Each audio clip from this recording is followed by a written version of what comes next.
Good day mga ka-vintage. Check natin tong isa sa mga personal collection ko na Nintendo Game Boy DMG O1 na classic white. Ayan o.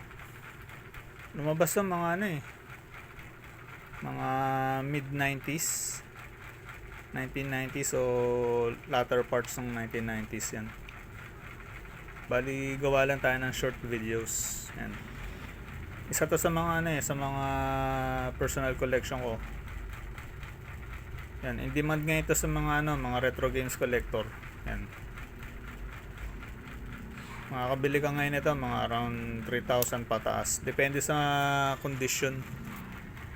Yan, buo yan.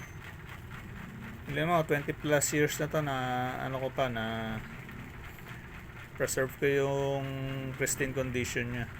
Lahat ng buttons ito gumagana yan. Yan. Playable din yan.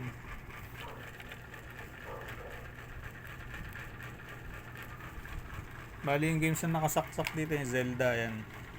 Yan. Working din yung volume button nya. Ayan yung contrast. Ayan. Ngayon medyo pahirapan na makakuha ng gantong condition eh. Totoo lang. Karamihan ito mga nasa collectors na. Ayan. Dati kasi nagko-collect din ako ng mga retro games. Medyo sinawaan lang ako kaya nag-quit ako eh. Ito na lang yung mga natira sa mga part ng mga collection ko. Sa mga vintage, salamat.